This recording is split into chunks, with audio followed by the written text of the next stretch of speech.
সমাজে, আমাদের রাষ্ট্রে, আমাদের দেশে আমরা জালেম বলি ওই সব মানুষদেরকে যারা একজন আরেকজনের উপর শারীরিক মানসিকভাবে হস্তক্ষেপ করেছে, অথবা তার মাল কেড়ে নিয়েছে, অথবা চার জায়গা দখল করে নিয়েছে, তার জায়গাতে পার্টিশন দিয়ে দিয়েছে, ওয়াল তুলে দিয়েছে, কাউকে হত্যা করেছে, এগুলো তো অবশ্যই জানেন। কিন্তু আল্লাহ তাআলার ভাষায়, আল্লাহ তাআলার বিধানের মধ্যে সবচেয়ে বড় জালেম হচ্ছে যারা আল্লাহর বিধানকে, আল্লাহর আইনকে বাদ দিয়ে, মানব রচিত আইন দিয়ে দেশ এবং সমাজ চালাবার জন্য চেষ্টা করেছে। এর চাইতে বড় জালেম খোদার জমিনের উপর কোন জালেম হতে পারে না। ঠিক ঠিক কোন সৃষ্টি আইন বানাতে পারে না, স্রষ্টা আইন বানাবে। কে বানাবে? জোরে বলেন, কে বানাবে? আল্লাহ তাআলা আইন বেঁধে দিয়েছেন। সমাজ কিভাবে চলবে, পরিবার কিভাবে চলবে, অর্থনীতি কিভাবে চলবে, রাজনীতি কিভাবে চলবে, সমাজ ব্যবস্থা কিভাবে চলবে, বিচার ব্যবস্থা কিভাবে চলতে হবে, আল্লাহ তাআলা কোরআনের মধ্যে আইন বেঁধে দিয়েছেন। সুবহানাল্লাহ। এই আইনের বাইরে যদি কেউ যায়, আল্লাহ তাআলার ভাষায়, আল্লাহ তাআলার সিদ্ধান্ত অনুযায়ী সে একজন বড় জালেম হিসাবে পরিগণিত হবে। ঠিক কিনা বলুন? যারা বলে ঠিক কিনা বলুন। জালেমদের জান বের করতে কিভাবে হবে? একটি জিন্দা ছাগলকে মাথা নিধারো পাও উপরে ঝুলাইয়া জিন্দা অবস্থায় একটি ছাগলের চামড়া ছিলে ফেলা, ওই ছাগলের যত কষ্ট হবে, একজন জালেমের জান বের হতে এর চাইতে 70,000 গুণ বেশি কষ্ট হবে। এই জন্য দেখা যায় বহু মানুষ মওতের বিছানায় জবে করা মুরগির মতো লাফায়। ঠিক কিনা? জবে করা মুরগির মতো। মুহাম্মদুর রাসূলুল্লাহ সাল্লাল্লাহু আলাইহি ওয়াসাল্লাম, যেই রাসূলের পাক সাল্লাল্লাহু আলাইহি ওয়াসাল্লাম না হলে পৃথিবী সৃষ্টি হতো না, যেই রাসূলকে সৃষ্টি না করলে আল্লাহ তাআলা পৃথিবী সৃষ্টি করতেন না, কোন সৃষ্টি হতোই না, সেই রাসূলের কাছে মালাকুল মউত এসেছিল, আদম আলাইহিস সালাম এসেছিল। কিভাবে আসছে? ফাতেমাতুজ জাহরা রাদিয়াল্লাহু তাআলা আনহা, রাসূলের কলিজার টুকরো মেয়ে, যে ফাতেমা সম্বন্ধে নবী বলেছেন ওয়া সাইয়্যিদাতু নিসাই আহলিল জান্নাতে ফাতেমা। নবী বলছেন জান্নাতের মধ্যে যত রমণী হবে, যত নারী হবে, সমস্ত নারীদের সরদার হবে আমার কলিজার টুকরো মেয়ে ফাতেমাতুজ জাহরা রাদিয়াল্লাহু তাআলা। ফাতেমা রাদিয়াল্লাহু তাআলা আনহা রাসূলুল্লাহ সাল্লাল্লাহু আলাইহি ওয়াসাল্লামকে, তার পিতাকে বললেন, আব্বা, একজন মেহমান এসেছে, হুজরার বাইরে দাঁড়িয়ে আছে, আমাকে বারবার বলতেছে আপনার কাছ থেকে অনুমতি নেওয়ার জন্য।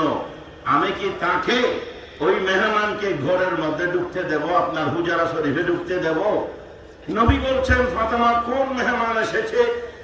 ফাতেমা বলছেন, আব্বা, একটা নতুন মেহমান দেখতেছি, কোনদিন আর ওনাকে দেখি নাই, উনি বারবার আপিল করছে আপনার সাথে একটু সাক্ষাতের, আমি কি ঘরে ঢুকতে বলবো? নবী করিম সাল্লাল্লাহু আলাইহি ওয়াসাল্লাম বলছেন, ফাতেমা রে, কোন মেহমান এসেছে ওনাকে আসতে বলো। সুবহানাল্লাহ। সাইয়্যিদানা আদম আলাইহিস সালাম রাসূল পাক সাল্লাল্লাহু আলাইহি ওয়াসাল্লামের হুজরায় যখন ঢুকলেন, রহমতের নবীকে আদম আলাইহিস সালাম সালাম দিলেন, সম্মান করলেন। সুবহানাল্লাহ। নবী চিনতে পেরেছেন ইনি কোন মেহমান এসেছে। আল্লাহর নবী কি আমাদের মতো? কি বলেন? আওয়াজ করে বলেন। নবী কি আমাদের মতো? মেরাজের মাস চলে গেল, আমার নবী এমন এক সত্তা, আমার নবী এমন মর্যাদাবান। আল্লাহ রাসূল কারীম সাল্লাল্লাহু আলাইহি ওয়াসাল্লাম বলছেন, আমি যে আরশে গিয়েছিলাম, আল্লাহর নবী বলছেন, ফালাম্মা রাআইতু আরশ, আমি আরশ দেখেছি। বর্তমান আধুনিক যুগের বিজ্ঞানীরা আমার রসুলের মেরাজকে ঠাট্টা করে, ঠিক কিনা বলে? আমার রসুলের মেরাজকে তারা সশরীরে গিয়েছে বলে তারা বিশ্বাস করে না। তারা বলে নবীর মেরাজ স্বপ্নিক হয়েছে, নবীর মেরাজ হলো কাল্পনিক। এই জাতের মুসলমান দাবি করে কেউ যদি কথা বলে কাফের হয়ে যাবে সাথে সাথে, ঠিক কিনা বলে? কোন মুসলমানের বাচ্চা কোনদিন আমার নবীর মেরাজকে কাল্পনিক বলতে পারে না, স্বপ্নিক বলতে পারে না। আমার নবীর মেরাজ হয়েছে সশরীরে, সজ্ঞানে, সুস্থ মস্তিষ্কে। তোর বল সুবহানাল্লাহ।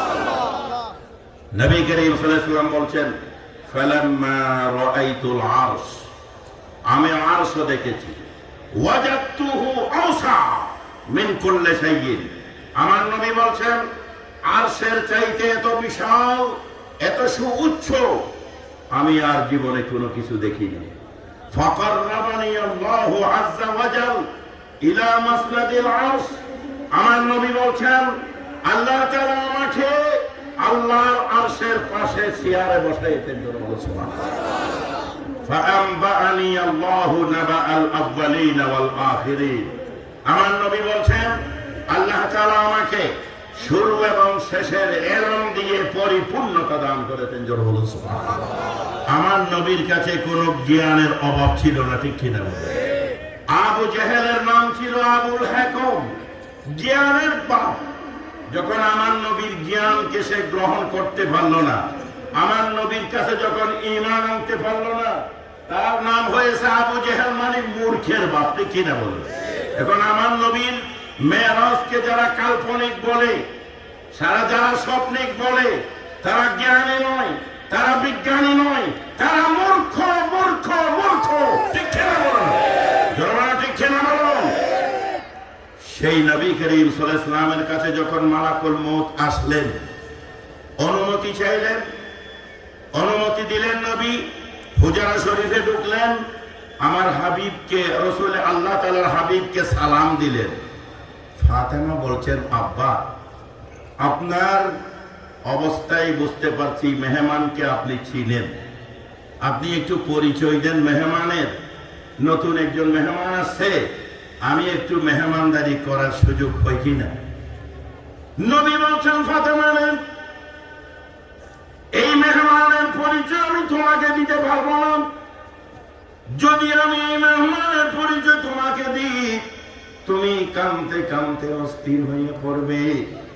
ও ফাতেমা, তুমি জেনে রাখো, এই মেহমান কোন ব্যক্তির কাছে দুইবার আসে না, একবার আসে। এই কথা বলার পর ফাতেমার দুই চোখ থেকে জর জর করে পানি পড়ছিল।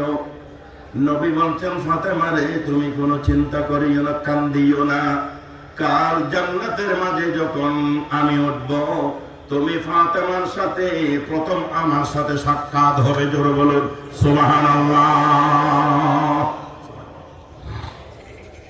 রাসূল পাক সাল্লাল্লাহু আলাইহি ওয়াসাল্লাম আজরাইল সালাতু ওয়াস সালামকে বলছেন, হে আজরাইল, তুমি যে কাজে এসেছো বুঝলাম, তোমার বন্ধু কোথায়?